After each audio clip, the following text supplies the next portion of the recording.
Sihir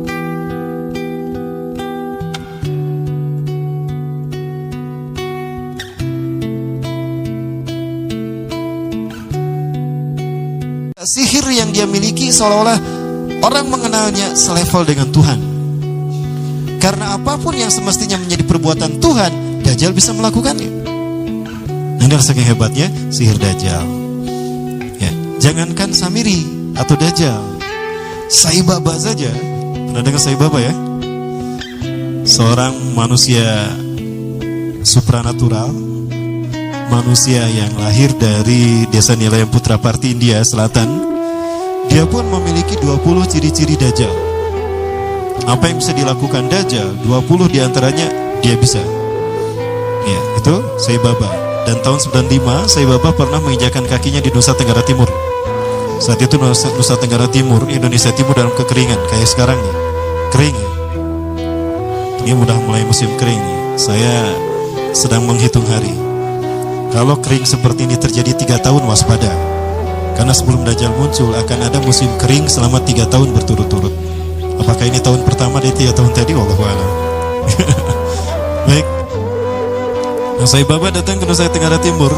Dia menginjakan kakinya 3 kali. Nah, kakinya dihentakkan begitu 3 kali. Lalu dia mengatakan kepada dia, "Lama, khuruj. Hai air, keluar engkau." Maka air pun keluar. Sampai sekarang. Sampai ada toren besar dibangun untuk menampung air yang dikeluarkan oleh dia. Pada dasarnya ini adalah izin Allah. Namun ini istijrat bagi dia. Nah, diberi nama, di tulisan di torennya itu tulisan Sai Baba Water Foundation. Itu tahun 95. Namun sekarang dia sudah mati. Ya, alhamdulillah. Alhamdulillah, saya bersyukur pada Allah dia sudah mati.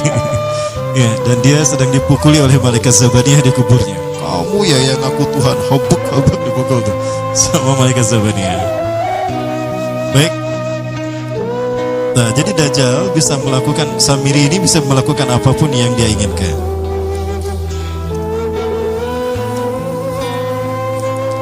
Nah, nasab kelahirannya adalah nasab yang aneh para Allah. Ya, dia lahir dari termasuk Bani Israel. Ya, Bani Israel ini keturunan Nabi Yakub. Yakub itu gelarnya Israel. Keturunannya disebut Bani Israel. Dari Yehuda.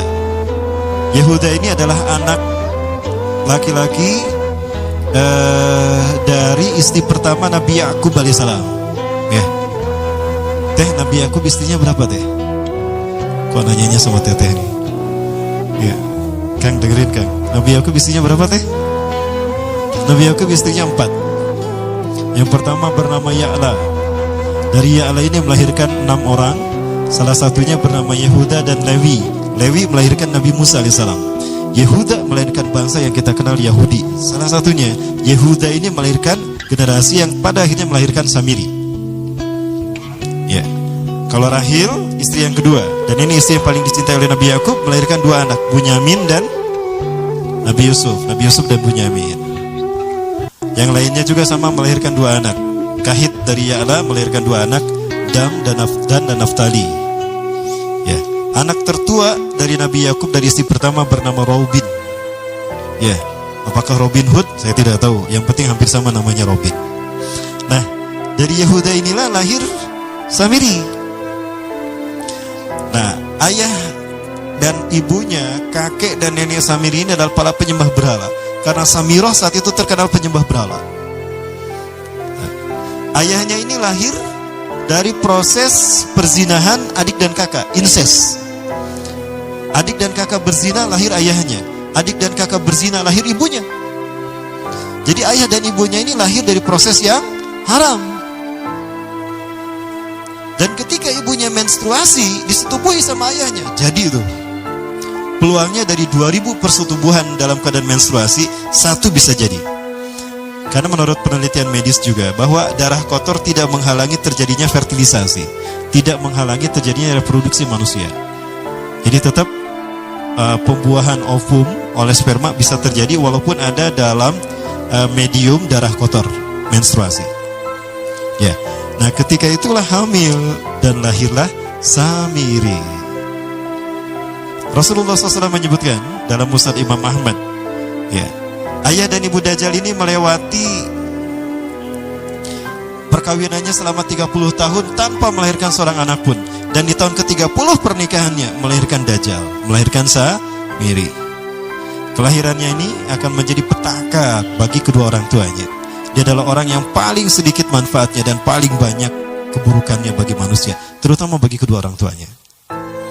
Bahkan ketika dia lahir, alam semesta menolak kelahirannya. Dordar gelap, hujan badai, petir. Itu terjadi di malam di mana Samiri dilahirkan. Seolah-olah alam menolak kehadirannya. Ya, seolah-olah alam menolak kehadirannya. Nah, sejak lahir sampai usia 5 tahun dia tidak netek sama ibunya. Kebayang, 5 tahun air susu ASI tidak ditetekkan. Itu yang menyebabkan terjadinya kanker payudara. Maka ibunya pun meninggal gara-gara kanker payudara ini. Ya, saya dapat berita dari beberapa orang pengidap penyakit kanker payudara. Rata-rata penyakit kanker payudara ini terjadi karena ketika menetekkan itu hanya sebelah. Ya. Jadi ibu-ibu yang hamil, yang menyusui, upayakan dua-duanya disusukan. Ya, karena apabila cuma satu saja, yang satu itu yang akan terjadi peluang resiko besar resikonya terkena kanker payudara. Nah, ibunya meninggal gara-gara itu. Terbukti apa yang disabdakan Rasulullah. Kelahirannya menjadi petaka bagi kedua orang tuanya. Begitu pula ayahnya, maka ayahnya menjadi single parent. Ya, single parent apa single parent? Ya, itulah ya, single parent. Dibacanya parent ya, parenting. Nah, kemudian di tahun yang kelima, sejak lahir sampai 5 tahun, kenapa dia menetek pada ibunya? Karena kerjanya tidur melulu. Disebut mati, dia bernafas dan cuma berdetak. Disebut hidup, dia tidak bergerak. Antara hidup dan mati, la yamutu wa la yahya. Nah, maka di usia ke-5 tahun, nah ini terjadi peristiwa yang menarik. Apa itu? Samiri bangun dari tidurnya di tengah malam dan tidak ada orang yang menyadari Samiri bangun. Dia merangkak dan pindah ke berhala yang terbesar. Ya, saya tidak tahu apakah berhala yang terbesar ini Marduk. Kalau di zaman Nabi Ibrahim, berhala terbesar itu Marduk yang tidak dihancurkan oleh Nabi Ibrahim. Ya, karena Nabi Ibrahim saat itu memiliki garis perjalanan sejarah ke Palestina juga. Ada kemungkinan memang namanya Marduk juga, berhala terbesar ini. Nah, dia pindah ke pangkuan berhala terbesar, tidur di sana. Dan ternyata ketika berada di berhala terbesar tadi, BAB dan BAK. Ya, buang air kecil dan buang air besar. Besoknya itu adalah hari pemujaan kepada dewa-dewa mereka, bangsa Samirah.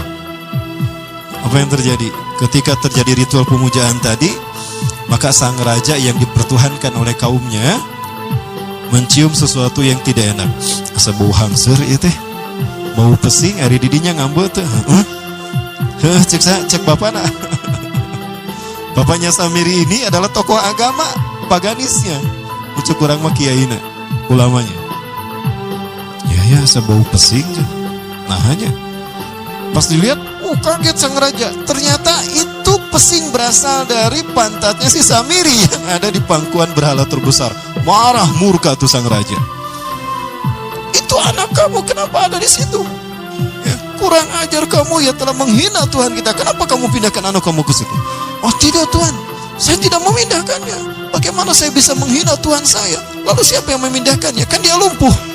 Nah, sekali lagi, kehadirannya menjadi petaka bagi kedua orang tuanya. Akhirnya raja marah dan ayahnya dipenjara.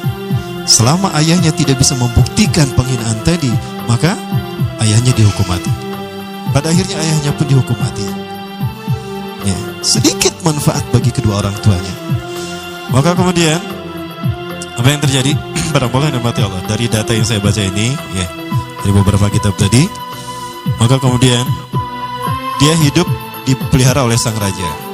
Dan pas di usia dia 5 tahun itu, Allah menimpakan murkanya kepada bangsa Samirah yang sudah kelewat batas, ya, maksiat dan sudah tidak ada toleransi dari Allah untuk mereka hidup di bumi. Maka Allah perintahkan malaikat Jibril menghabisi mereka. Maka bangsa Samirah itu pun diratakan. Si Samiri karena masih balita, ya Allah selamatkan dia lewat malaikat Jibril. Diselamatkan dia dan ditempatkan di pulau entah berantah. Ada yang menyebutkan pulau ini berada di Laut Yaman, dan pulau ini dinamakan Pulau Sokotra.